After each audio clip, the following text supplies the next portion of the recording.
Welcome to episode 48 of Fascinating, a Star Trek podcast.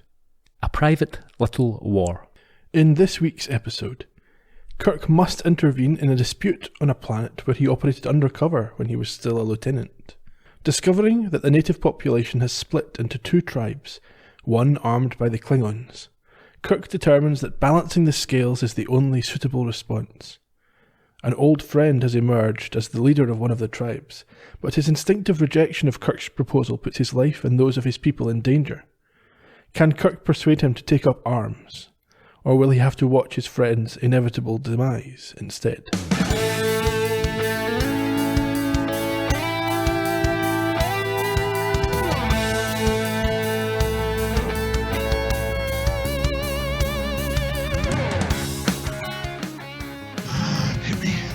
Pain will help me to consciousness. Hit me. Hit you? No, I can't. Blast you. Strike me. If I don't regain consciousness soon, it may be too late. Hit me. Harder. Good afternoon, Ian. How are you? I'm not too bad, Gerry. How are you? Looking for a hitting. Need to be hit to come back to consciousness. I need to be spanked thoroughly. I need something to come back to consciousness. Do you? It's a little bit drowsy in here. Oh, don't start that. A little bit warm. We should explain as well. People think that Scotland's got this very tropical climate. It's just because the heating's on. We don't control colleagues it. who turn the heating up every time we turn it down again. Yeah, it's frozen outside. Anyway, I'm not talking about this. Yeah, we've got a nice episode here with a war between the folk wearing the wigs from the Apple and a tribe of Harry Enfield Scousers. Yeah, the Venn diagram of people who will get that joke. Well, maybe we've had reference to the 118 guys. That even No. smaller group of folk. Most of our listeners are in the States, Ian. Our British listeners will be nodding in appreciation. Well. Did you enjoy the episode? Yeah, it was good. You didn't think it was heavy-handed with its references or its allegory?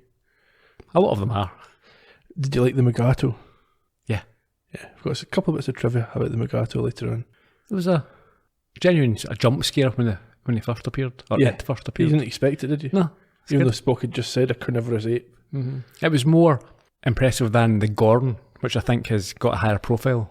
Yeah, the Gorn's cooler. I'm not so sure. It communicates. Anyway, shall we dive straight in? You want to? I think we should. Let's crack on.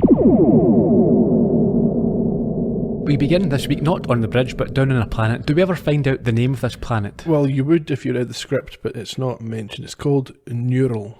Is it? Yes, as in sort of neural net. Okay. Why was it not mentioned? Didn't come up. Same as the name of the Klingon doesn't come up, but we still know it from the script. Right, okay. McCoy communicates over to Kirk, who is also on the planet, and tells him that he is going to be 30 minutes as he has found some interesting compounds in his research. Yes, which apparently Starfleet had told him would be there.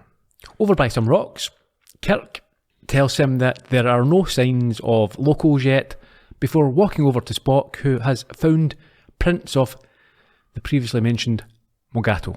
Yes, a large ape-like carnivore. Although Kirk says they are perfectly safe. The prints are old, and the creature does not lurk. This planet we find is an Earth-like Class M planet, and we hear that a young Kirk has been there before. Yes, he says, I think he said either now or in his report, that it's a Garden of Eden-like environment with people who have remained there. They haven't broken out into infighting. When he was there, he was carrying out his first planet survey, his first bit of responsibility. There you go. But he does it now himself. He doesn't send a lieutenant. He's not as good at delegating. No. Well, maybe because he's been there, he wants to get down and get a bit more hands-on. He maybe gives the easy ones to the lieutenants. And this one, yeah, he's got the connection. A personal interest, yeah. Anyway, his romantic memory of the people is soon shattered. How? Why? What? When? They spy a group of dark-haired locals, 3 of them I think, setting up guns to ambush another group. Yeah, now, did you mention there, we should point out that he states that the people on the planet are oddly peaceful. Yeah, they don't fight at all, there's no conflict. Even though they use bows and arrows for hunting, that's the limit of their weapon technology. Or at least it was when Kirk was last here. Correct. But not now. No, because we see these 3 men with long guns.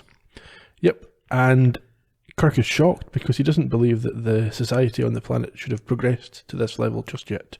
Well, yeah, it's 13 years, and I mean, on Earth, we didn't develop from bows and arrows to guns within a period of 13 years. No, we'll find out the exact period from Uhura later on. They then watch as another 4 men with bows walk into this ambush. Yes, and one is recognised by Kirk as his old friend from the previous visit. Yeah, Tyree. Yes. He's got some hair, hasn't he? It looks very much like David Soul's hair. What period? Was he not? Starsky and Hutch? Well, no, Star Trek. Oh, right, sorry, yes. When he appeared in the apple. Yeah. In fact, it's probably the same wig. Yeah. Just found it. Oh, we'll use this again. Oh, sweaty. Spock reminds Kirk that he cannot use his phaser to intervene. Intervene in what? In this looming ambush of his friend by the dark-haired men with the guns. Yeah, because he watches as one of them aims his gun. And, yeah, as you say, Spock reminds him that interference is strictly forbidden. I've got an issue with that. We've discussed before that they always get interfering and involved. They do, but Spock's very specific here. He says the use of the phaser is expressly forbidden, so Kirk improvises. I mean, they used phasers when they went last week when we went back down to Gangsterland. They did. It was careless. Looking for another solution, Kirk throws a rock at these armed men. And they themselves end up becoming the prey as shots are fired. They then run towards McCoy, who is communicating for a beam-up. Yes, he's getting it all set up so they can get out of there pronto. But something dramatic happens. Yes, Spock gets shot in the back by this primitive weapon. And he falls with green blood oozing from him. Kirk goes to use his phaser to fight back, but again Spock stops him, saying he's okay to carry on. That surprised me, because the blood comes from the front and the back. It's a fairly deep wound. But we find out, I think, his anatomy is slightly different from ours. Yes. His heart isn't where it ought to be if he were human. Yeah, so he's not dead, but what's he lost? Blood. And his phaser. Yeah. Anyhow, they run to McCoy, and as soon as they get there, they're swiftly beamed back to the Enterprise just before their enemies arrive. And just before we have the credits. And after that, we find ourselves in the transporter room. They materialise, and Spock is put onto a trolley. A very dated-looking trolley. Yeah, like from the 60s or something. Yeah. And he's operated on right there and then. Don't take him into the theatre. Nowhere sanitary. Nope. Scotty's asking for more information, and Kirk reports that a primitive firearm with lead projectiles was used. He's very wordy, isn't he? You said a gun. Yeah. Things get worse as Uhura communicates through. Yes, so we've got Dr. Mbenga, first of all, calling for Vitalizer B to be used, and McCoy saying that Spock would have died if his heart was in the human position, as we talked about earlier. And before Kirk gets an answer to his query on Spock's chances of survival, Uhura calls for a red alert. Why? There's a Klingon vessel nearby. And as he leaves with Scotty for the bridge, he turns to McCoy, but he can't give him the news that he's desperate for. He just doesn't know yet. Up in the bridge. Chekhov reports they're hiding on the opposite orbit from the Klingons. And so they are able to downgrade the red alert to a yellow. The Klingons don't know they're there. Not yet. Kirk orders Chekhov to keep them hidden and tells Uhura not to report into Starfleet so they can remain undetected for now. Yeah. He then communicates down to McCoy, but is told that he will hear as soon as there is any news. Yes, and Scotty warns him at this point that they may ultimately need to leave orbit to remain hidden. And we have a situation that we've discussed, we've seen a few times before. Kirk believes that the Klingons have broken an agreement, a treaty. Yes, he's not got any direct evidence yet, but he has a strong instinct. You don't think there's direct evidence there? So we know that the Klingons are in the area. We know that these people have got more sophisticated weaponry than they should have. I mean, that's evidence. It might not be proof. Okay, so this is what the bridge crew start to discuss now. So Scotty indicates that without proof, as you put it, they cannot say the Klingons aren't here on a research mission themselves, which they're perfectly entitled to do. And he refers to it as a hands-off planet. Yes, so obviously in the agreement of Organia, or whatever they're calling it, the specific planets were designated to be either Klingon, Federation, or neither. Yeah, and Kirk answers that when he left the planet 13 years ago, they could barely forge iron. And Uhura confirms that on Earth it took how long? 1,200 years, I think. Yes, to get from the point of flintlock rifles to... Well, up to that point, yes. Yeah. Scotty says, though, that that's just specific to Earth. It could be that they have developed faster and if they had, this is the type of weaponry they would have come to first. Are you sure it was Scotty? I thought Chekhov. Yes, I'm sure. Chekhov also chips in with little odds and ends. Well, I think it was Chekhov that originally points out that just because it happened on Earth like that, it doesn't mean... Yes, but and it's Scotty who says that it's the right order of things. It's not, they've not skipped ahead. Yeah, in fact, Scotty makes the point that if it was Klingon weaponry, why did they give them such primitive arms and not machine guns or something more, even more sophisticated? At this point, Kirk tells them all to shut up. He didn't want a debate. Yeah, he snaps, but he quickly apologises and admits he is worried about Spock and the planet that he once knew. We've seen him do this quite a few times, snap and then immediately apologise. It's another episode where Kirk takes things very personally and maybe doesn't make the 100% correct decisions. Yeah, we'll get into the decision making later on. Scotty's left in charge because Kirk's just too worried about Spock. He has to go to sickbay. Yes, where a new doctor, who you mentioned was... Mbenga. He tells the concerned Chapel and McCoy that they can't replace Spock's Vulcan organs and that if he is to live, then his own body must repair itself. McCoy then walks over to the onlooking Kirk and lays out the options. He will either live or die. I mean, that's the only two options you have. There isn't really a third state. I mean, you've got a coma. He will ascend.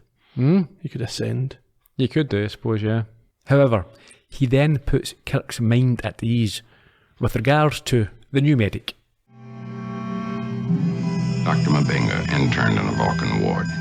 He couldn't be in better hands.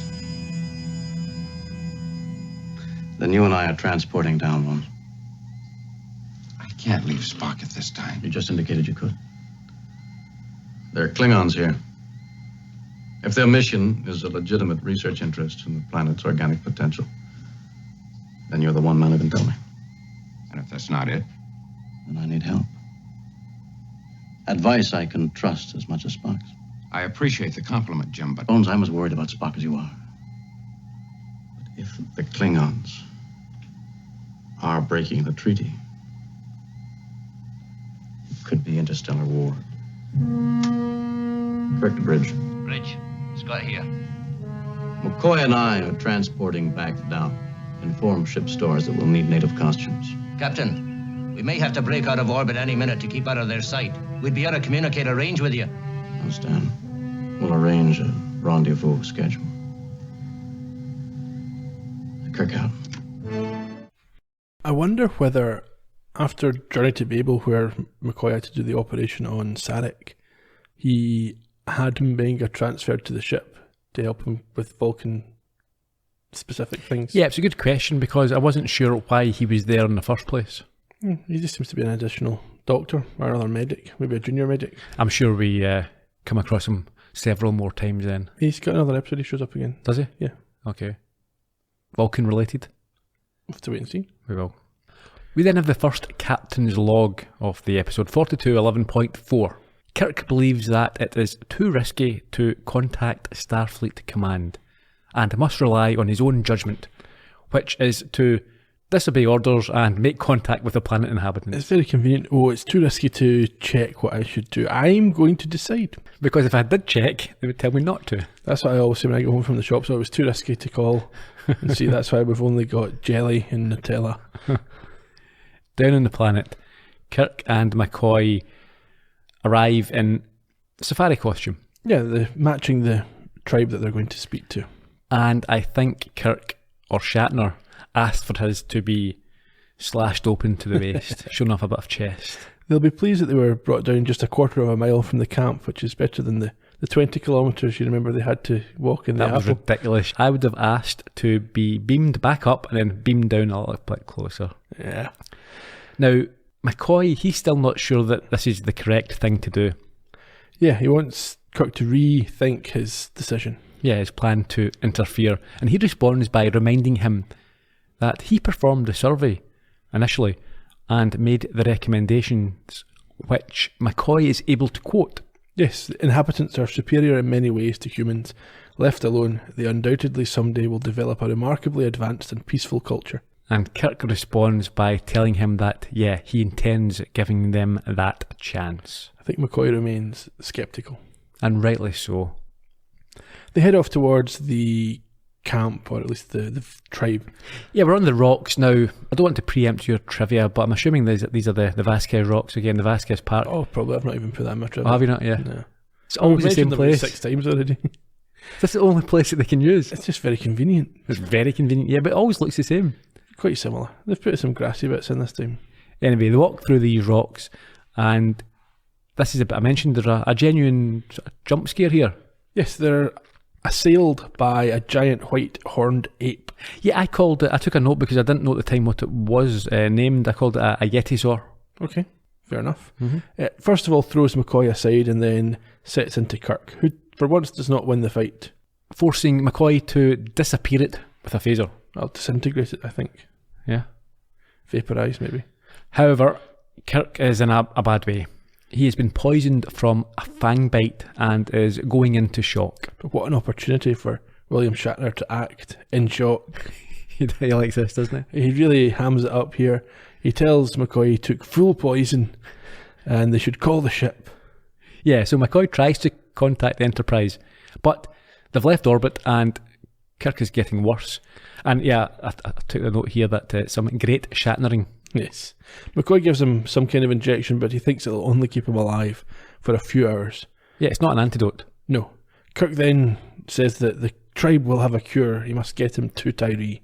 Yeah, he mutters that as he's about to. Yes, the two of them are there out. alone, and then suddenly there's 3 guys next to them who seem to have been listening.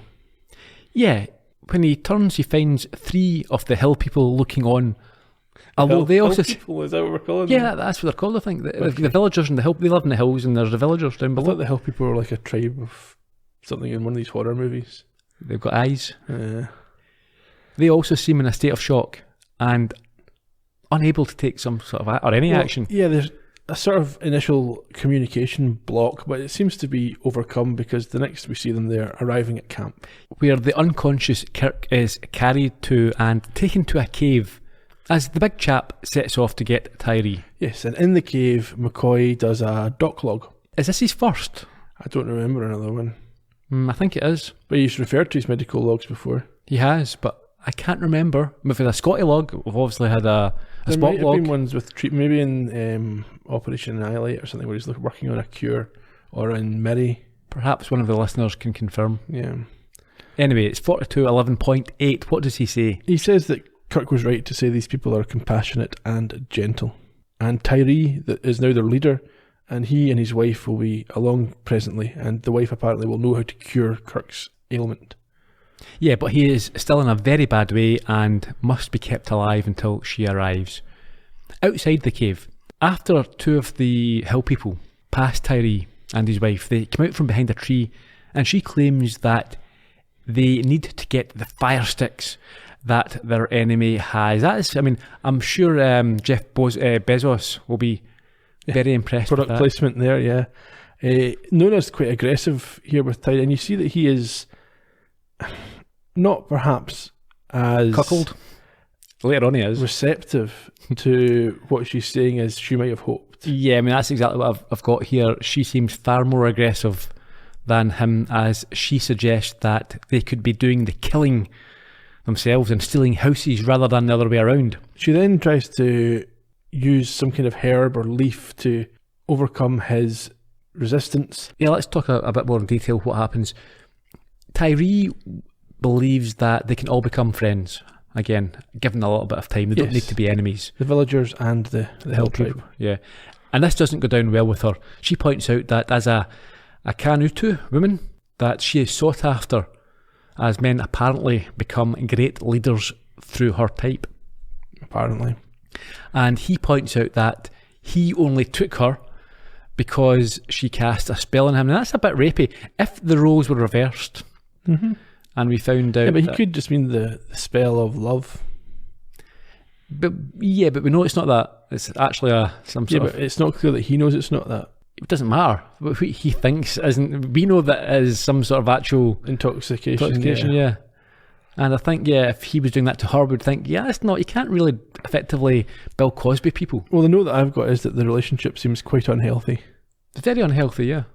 She uses these leaves on him again, and his resistance fades, and he kisses her as the man who came from the village to look for them not the village, from the camp to look for them arrives. Yeah, this rubbing of the leaves or the herbs or whatever it is, it seems to raise his pecker, and they have a bit of an angry kiss. I think they're about to bang. But they're interrupted They are. by the guy I just mentioned. Yeah, a bit of a block. Unlucky. She seems very annoyed at this. Yeah. She was well up for it. Well, she wanted something. She's about to get it. Tyree is told that his friend from long ago has come to the camp, but is suffering from the bite of the Magato. And having heard of Kirk, she demands that he be brought to her when his head clears. But She's talking about Tyree. So she's right. going back to the camp now to see Kirk, and Tyree's going somewhere to sober up, and then once he's clear, he's going to come and see her. That makes sense, okay. In the cave, Kirk is feverish and unconscious, and appears to be having a little fidget under the blankets, under the fur. Is he? I didn't see Well, that. yeah, I don't know. McCoy is bored, so he starts shooting rocks. He does, turning them into heaters. Not heaters from last week, but Yes.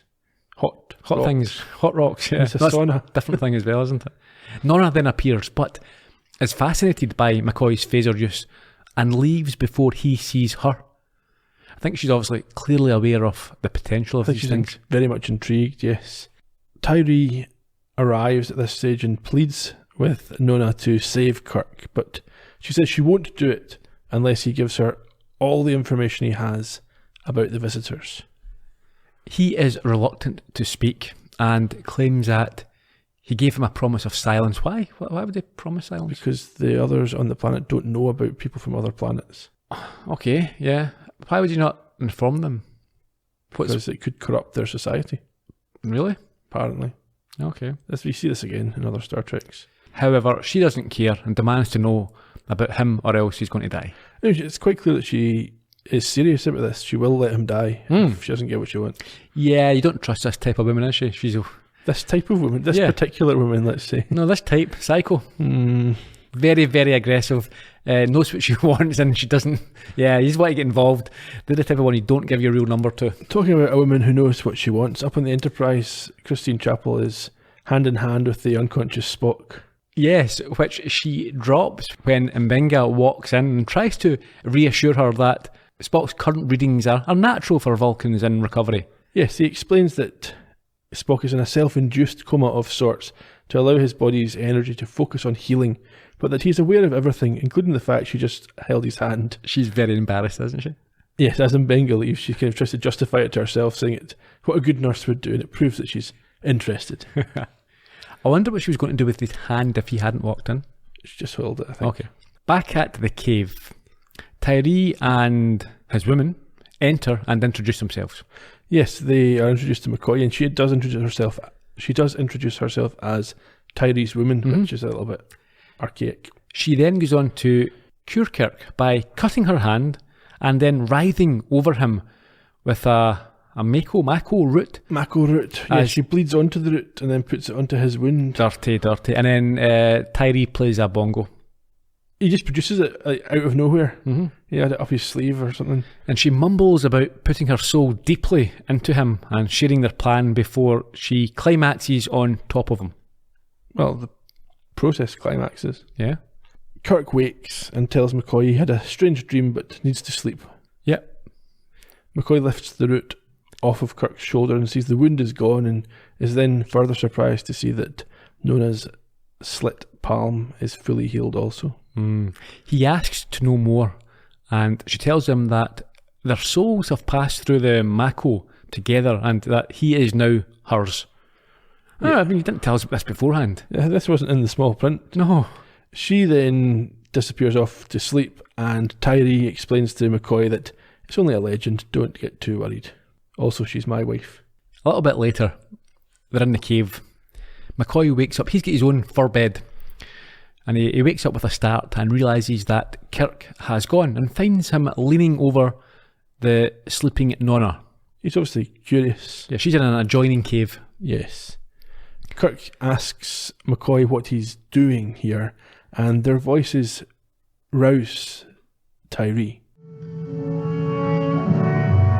Tyree. My old friend. Yes, James. James, it is good to see you. What am I doing here? Magato Footprints. I remember. I told him to take me to Tyree's camp. I knew you'd find a Kanuto to cure me. A Kanuto is the local witch people here. They've studied...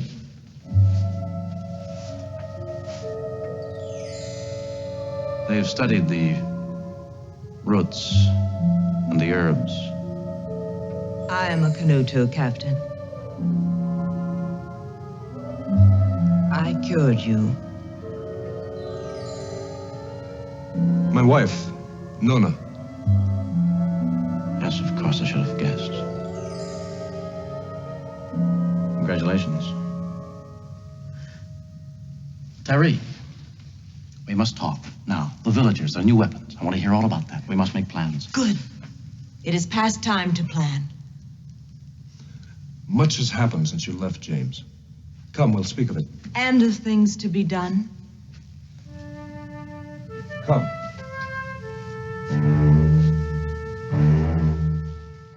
Couple of things there. I quite liked Kirk saying congratulations. On the face of it, he was congratulating them on being married, but I think he was basically saying to Tyree, "You've done well for yourself there, pal. You've done all right." Yeah, he's picked himself up a what would you call her? A hottie? Oh, sorry, a witch. Yeah. Also, in the last few years, I've noticed that why do Americans pronounce herb as herb? They drop the H. It's a silent H in America. Why? It's the same as they don't pronounce aluminium correctly. Yep. Listen, let's not go with that. But I always thought that when I first heard it, I thought it was a drugs reference. I thought maybe it was slang. Nope. But in this context, it's not. Herb. It's herb. There's an H in there. Herb. Herb. Herb like Herbie. It's like Herbie. It's not a silent H. Stop it. Herbie the It's wonder herbs. car. It's a herb. Anyhow, that's my little rant. That was not worth a rant. Well, it's a matter of opinion. Tyree appears to have grown his spine back by the end of this scene. Yeah, at the end there he says, "You're not coming, you wait here." Man talk. Up in sickbay, Spock's vitals are a little bit erratic, you might say. Yeah, he's still unconscious, and Mbenga tells him that he will have 24-hour attention. If the day's 24 hours long, who knows when the Enterprise? Yeah, possibly. They're not on Earth. Yeah, that's true. And he tells Chapel to let him know immediately if and when something happens. Yes, and also that if Spock speaks, she should do whatever he says, and she's naturally quite concerned about this. What do you mean? Yeah, I'll do it. But also she might be thinking, oh, okay, anything. Oh, I have to submit to any of his commands. Oh, this will be a hardship. Mbenga insists, so you get the feeling that he knows what Spock's going to ask for. Down in the cave, Tyree explains that the fire sticks appeared about a year ago, got them from Amazon, and that many of his people have died since. Yes, he's also seen the villagers making these themselves, so he knows they are in production on the planet. Yeah, and he's also seen no strangers. It must be the villagers that are manufacturing. Kirk asks if they can go to the village at night, but Tyree warns them that the mate of the dead Magato will be nearby. Yeah, so what? He's got a phaser. Indeed. Tyree has seen those work, and so has Nona. Yeah, Kirk is about to show off this weapon to Tyree when Nona appears and claims that she knows that they have many ways to make Tyree great, and knows this because he himself told her about them. Yeah. She's wearing her Make Tyree Great Again hat. She admits this knowledge was the price for saving Kirk's life, and he tries to brush this off, but she knows where they come from and that they have technologies far greater than the fire sticks. It's an NVIDIA shield. She has upset McCoy in this. Has she? Yes. How? He's a bit gruff with her initially, and then when she insists that Kirk ought to be grateful, and he says he is, McCoy says that's fine, but you can't take it to extremes. Yeah. Kirk then explains how these weapons developed on Earth, and Nona suggests that Tyree is just opposed to progress, full stop. Kirk then goes on to warn her about how the humans' arm race caused all sorts of problems that they had to overcome, and because of this, they have a rule not to cause this type of problem to other worlds. This enrages Nona, who thinks he is going to leave them to die. at the hands of their neighbours. Yes, but Tyree, he slams the table at this point and insists that he will not kill, and she tells him that it is either that or they die, and castigates them for not helping when they have the ability to make her husband more powerful. Yes, she asks Kirk if he's going to allow Tyree to die, and if so, he has the wrong friends and she has the wrong husband. Yeah, she's for the watch, and he's not picked. He's picked on looks here. He's not looked at the fact that she's an absolute psycho. To be fair, from her point of view, all her campmates are being picked off by an enemy they can't combat, and as leader he should be trying to do something about it, and he's not. He just wants to wait until they stop. In any case, she has stormed out at this point, and when gone, Tyree tells Kirk that he has faith in their relationship and knows that he will help him in ways that she doesn't understand. Being a stupid woman. No, being someone that hasn't experienced other planets. Okay. Tyree tells Kirk and McCoy to come because night's drawing on and they want to get to the village before light. And as Tyree leaves, they follow, and McCoy tries to reassure Kirk that if they find the Klingons have been helping the villagers, then they'll be entitled to do something. I think Kirk's concerned that is what's going to happen. He doesn't want to have to arm everybody. Yeah, I'm not sure that is. I mean, that's what he's implying here, but I think he's quite happy to do that. Yeah, he has to keep up the charade. At the village, as they watch a guard on patrol, Kirk asks Tyree what happens if he has to fight, and McCoy tries to answer for him, saying that he finds killing stupid, but understandably, Kirk wants Tyree to answer for himself. But rather than answer, Tyree cuts off the query and urges them to proceed. So they move closer, and Kirk chokes out a guard and tells Tyree to take his gun. Which he does. Now, inside one of the buildings, we see that the Klingons are here, and that they have a spy in the camp. You are late, my friend Apella. A quarrel by my people. The division of some skins and a hill woman taken this morning. It's hard to divide one woman. Give her to the man who killed the most of her people. The others will see the profit in bravery. I'll make a Klingon of you yet. Now, your next improvement. Notice what we've done to the striker. See how it holds the priming powder more securely? Fewer misfires. When I return, we will give you other improvements. A rifled barrel. What? A way to shoot further and straighter. That Klingon's called Krell, although we never hear that in the episode. Did you get that from the script? Yeah. Okay. We next go to, I think it's a blacksmith or Some forge, I think. Okay. And looking through the window, McCoy sees all the ingredients required for guns and ammunition. Inside, they see a forge, a chrome steel drill point, and lots of parts of guns laying around. And then using his tricorder, McCoy detects that the metal is practically carbon-free, and this means it's certainly not been produced by this local furnace. That seems to be evidence, so Kirk has McCoy record everything, although McCoy laments that there's no live Klingon here that they could prove everything absolutely with. Just then, fortunately, coincidentally, they hear voices and hide before the Klingon and the turncoat Apella enter, discussing the villagers' pleasure in the killing that they have been taught. Yes, it's easier than hunting and the rewards are richer. What are the rewards? Well, the houses. Okay, so they've chased these others out of the village, is that what we're saying? I think so, yes. Forced him up into the hills, or okay. Guessing. Krell promises Apella that he will one day be a governor in the Klingon Empire. Yes, rich, beyond his wildest dreams, and the leader of the world. Unfortunately, at this point, what happens? McCoy's tricorder makes a wee squeaky sound. Yeah, and they have to therefore knock out the Klingon and Apella before making for the door. However, they're stopped in their tracks. Yes, there's two more armed men outside the door, but after a brief fade out and they're absolutely useless as well. Yeah, they're taken down too. I think that may be a wee advert break cliffhanger there. Yeah. I thought it was going to be someone we knew. I thought maybe it would be Tyree. But it's not. It's not, no.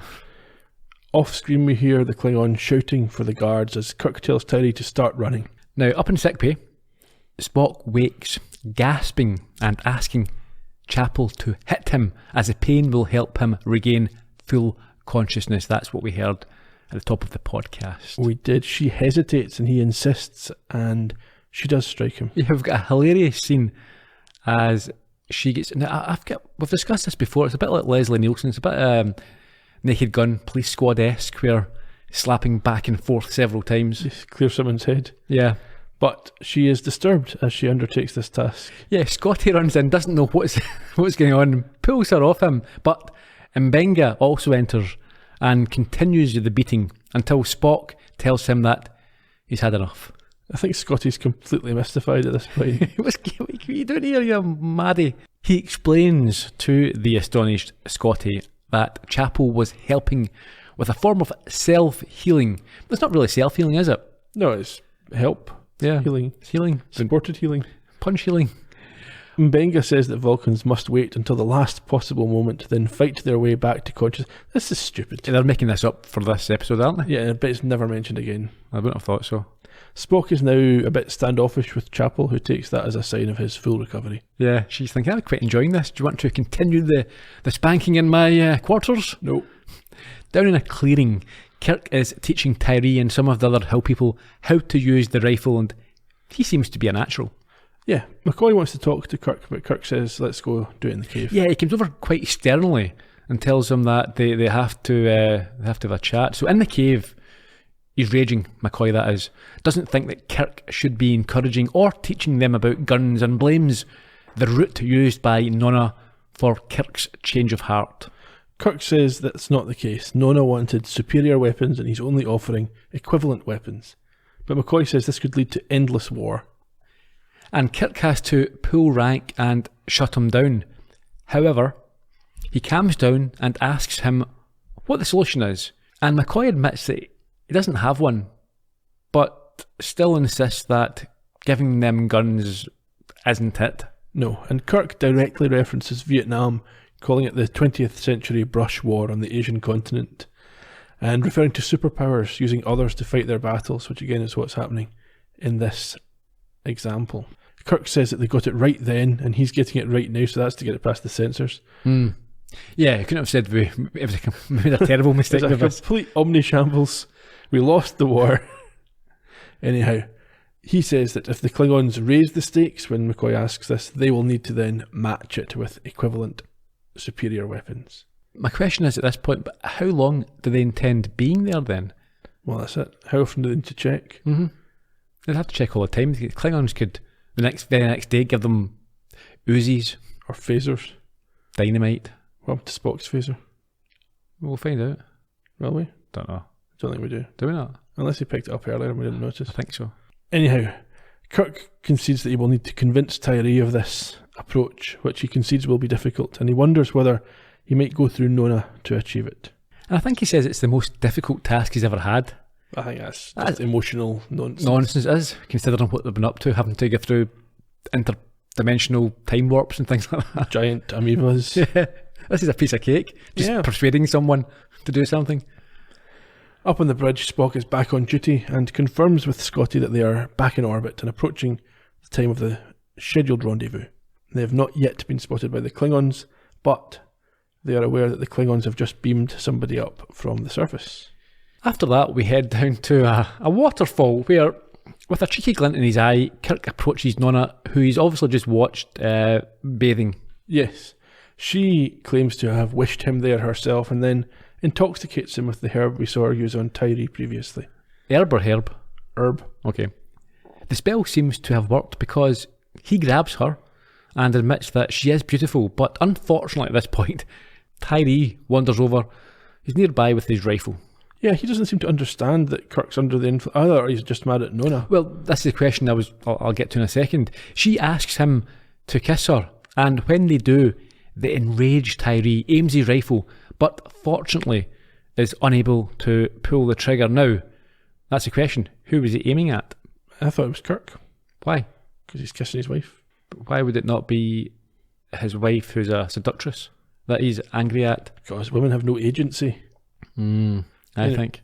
Well, she's got a fantastic. She's got all the agency in this episode. Well, this is the question: does he understand that these leafs are doing this to him and to Kirk, Or does he just think Kirk wants this and that's... I think he does know. You think he does? Yeah. Then why does he allow it to keep happening? Because he's a cuck. Because he throws down his weapon and runs away without them noticing. A little bit emasculated. Mm-hmm. A Magato at this point attacks Nona and Kirk. Yeah, he is still dazed from her spell, and it takes him some time before he draws his phaser and kills it. That's him done. Well, that's them done too with a phaser. Yeah. So much for not interfering. He is quite close to passing out, and Nona helps him on his way by smacking him over the head with a rock. She's a treacherous creature. She takes his phaser as well. At the camp, Tyree returns in a rage and tells McCoy that he's left the fire stick. Yeah, McCoy's equally upset. Yeah, so he forces him back to retrieve it. Yeah. But when they get to it, Tyree doesn't want it, and then what do they see? Well, Nona's just left as they arrive, and Kirk is coming around from his blackout. And tells him what happened. At the rocks, this is a weird scene. Nona now has the power, and she hides as she sees a group of villagers nearby. As they approach, she leaps out and tells them to take her to Apella, who will have the strength and the knowledge to use the new weapon that she has. They're not interested though, they just want to rape her. Yeah, she appears to have drastically misjudged the situation. Well, it's explained why, because this was discussed briefly in an earlier scene. They obviously captured a woman earlier and she was distributed amongst them, as it were, and they weren't happy with how that was done. Yep. So on this occasion, they're taking what they want for themselves before submitting to Apella's assessment. Sure. Yeah, we're about to witness a bit of a gang rape. Yeah, but they don't care. She fights one off and the other four just keep pressing on her. At the waterfall, Kirk realises that his phaser is gone and who will have it. Back at the rocks, they are groping her, trying to kiss her. One's right behind her. And even when she gets a knife, it doesn't help her. No. And she screams as Kirk, McCoy, Tyree and the others arrive. However, this allows one of the villagers to take the knife, and they believe she's set a trap, so they stab her. Yep, and she dies. Yep, before a gunfight and then a fist fight ensue. McCoy gets shot in the arm at one point, but Tyree is able to kill the man who stabbed Nona and then beat him with a rock. Yeah, he's got major bloodlust now, and he has to be stopped by Kirk from caving this guy's head in. I mean, there's bits of brain on the rock by the time Kirk gets it stopped. Yeah, it's like, oh, we've created a monster. Yes. McCoy declares Nona dead at this point, and Tyree takes up arms, declaring they will hunt down the others.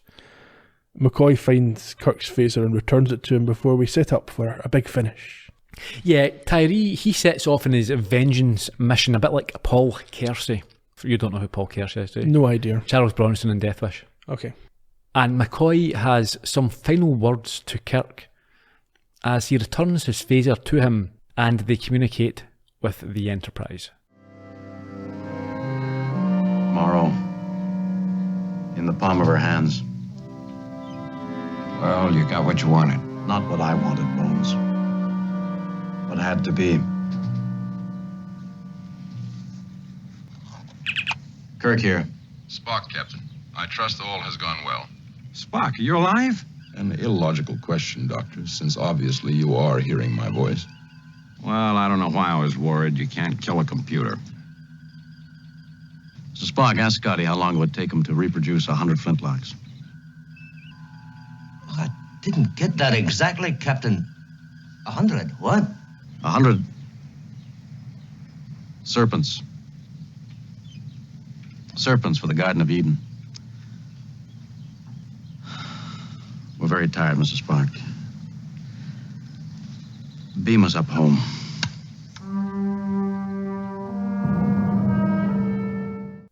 Spock asks, or assumes that things have went well, but let's think about that. So, Nona's been murdered. Yep, dead. They've killed 2 Magatas. They have. They have introduced new weaponry. They have. Tyree is now a homicidal maniac with bloodlust. He is. They've done nothing about the Klingons. And they all want to kill each other now. Yeah. Even more so than now get reason. Yeah. I mean, a complete shambles of this. A complete mess. Could not have gone worse. No. Now it's just like, yeah, beam us up. All right. It's boxing. Everyone's okay? Yeah, it's cool. Beam us up. Come on, let's go. Off for another adventure. What's the report? I'll deal with that later. Yeah, and that's the end. My friend Tyree. Yeah, I'll catch you in 13 years. if you survive. Yeah. No, Kirk's made a bit of a mess of this episode. Completely balls it up. Mm-hmm. Which is good. Again, we've said that before. It's good to see. I mean, although does the show present it in that sense that Kirk's messed this up? Yeah, well, I think that's what the final line means. Yeah. He talks about serpents for the Garden of Eden. It's Sure. like things can't go back. Yeah. He's like the Toothpaste out of the tube. cat out of the bag, whatever you want to put. Worms out of the can. Well, you know that's one of my personal bugbears as well, don't you? I hate the expression "a can of worms," right? Because a can of worms is really. We've had this. Have we? No, I know I've had, but I'm not sure if we've done it on. We've done it on the. Okay, well, I've got to do it again because a can of worms. If you open up a can of worms, right? Worms are really slow. You could easily put them back in. It's not a big deal opening a can of worms. A can of wasps. That's what you should call it. Can open, worms everywhere. No, dead easy. Really slow. It takes ages to crawl out. And you can just put them back in. A can of worms is Situation very easy. No, it's so simple to deal with a can of worms. If you open up a can of bees or wasps, worms isn't an unresolvable situation. A can of worms is you open and you get something you didn't expect. Is it? Yeah. Maybe I've been You've been misthinking my whole life. Yeah. All right. You've got your cliches mixed up. You sure? Yes. Well, I'm not too sure. Yeah, you open a can of worms means you've created a situation that you didn't anticipate. I thought it was a situation that you lost control of. No, that's a different thing. Are you sure? Yeah. That's the cat out of the bag. Right. Okay, I'll concede that we'll consider it in the future. We'll do another episode just about this in the future. Anyway. Probably have to go on The Illusionist for it or something though. Were you persuaded by Kirk's analysis of the situation? What analysis was that? That the only solution is to arm the two sides equally? I think you could have tried something first. Or maybe the final solution. Yeah. But it's not I wouldn't jump to that immediately. Could they not have tried to disarm the villagers? Yeah. Just remove all the guns. Get rid of the Klingons. Yeah. Take the weapons away. And then have some sort of council where we can mediation. Reconciliation, yeah. Yeah. Then that's heavy interference because they'd have to do that themselves. They wouldn't allow Tyree to do that. It's not going to get much worse than what actually happened. So yeah, I think he jumped too quickly for let's just arm everyone to the teeth. And because it's not practical, as I said during the podcast there, you have to keep monitoring what weapons they have. Yeah. So what's happening now? The Klingon, they've not got rid of the Klingons. No, and they've the Klingons disappeared. still don't even know they were there. No, they just give them more weapons. Mm. What did you think of the end of Nona's arc? She deserved it. Did you? Well, I think so. Yeah. Okay. She was far too aggressive a person. Tyree was a sort of placid chap, and yeah, she was right in there. You live by the sword and all that type of stuff. She was one for the violence, and she met her demise that way. And she also betrayed him. Yeah. And she was quite happy to fire into Kirk. Yeah. For her own benefit. So, yeah. I don't really have any sympathy with her. Do you think the Klingons had any aim or ambition beyond arming one side so they could take control of the planet and then the planet would be essentially under Klingon control? No, what else? What would you suggest? Maybe they just wanted to be difficult. Yeah, but they're not mutually exclusive goals, is it? Are they? Well, no. I suppose. Mm-hmm. Okay, shall we move on? Yeah, let's do it. This is getting a bit longer this episode than normal. Yeah, I know. I didn't think we'd have much to say. There you go. We didn't. Well, I've got another mystery that hopefully the listeners will clear up. This didn't air until the 2nd of February 1968, which is not only after missing a week, it's a different day of the week. So is this when the scheduling nightmare began for the show? Someone can maybe fill us in on that. Must have been. Something else must have taken its place. Mark Daniels directed this. This was the 11th of his 14 episodes. You can hear more about him on the podcast for The Man Trap. And it was written by Don Ingalls, although he didn't take credit because Gene Roddenberry produced the teleplay and he disliked it so much that he used a pseudonym in the credits. This was the second of his 2 episodes, so you can hear a bit more about him on the podcast for The Alternative Factor. Great episode, that one. Nancy Kovac played Nona. She was lovely. This was her only Star Trek appearance, but she also appeared in shows like Bewitched, Burke's Law and Mannix, as well as features like Jason and the Argonauts and The Silencers. She is married to Zubin Mehta, who's a musician who's been nominated for 18 Grammys and 9 Primetime Emmys without any success. Failure. He does have a Daytime Emmy. Yeah. She's got a Primetime Emmy nomination of her own for her work on Mannix, but she didn't win either. Couple of losers. If I've projected the release date for this episode correctly, she's just turned 86 and Happy birthday. is still going, although her last acting credit was in the mid-70s. Okay. Michael Whitney played Tyree. This was his only Star Trek role, but he's maybe best known for being married to Twiggy. Ah, there you go. He appeared in shows like Charlie's Angels and Bonanza before his death in 1983 when he was 52. Quite young. Fairly young for the time. Ned Romero played the Klingon, who was called Krell. This was his only original series appearance, but he did go on to appear in The Next Generation and Voyager. I thought he'd done well. He was quite sinister. He also appeared in shows like Murder, She Wrote, Spin City and Diagnosis Murder. Is he alive? No, he died in 2017 when he was 90. Can't complain. Booker Bradshaw, this is a good one. Booker Bradshaw, I like the name. He was Dr. Mbenga. This was the first of 2 appearances in the role. He also appeared on shows like Tarzan and the FBI, as well as doing voice work for things like Alvin and the Chipmunks. He was also a writer. He contributed episodes to shows like Different Strokes, The Richard Pryor Show and The Rockford Files. There you go. But not to mention that he wrote an episode of Columbo. What? Making him this week's connection. The episode was playback featuring Oscar Werner as a man who enjoys his modern conveniences.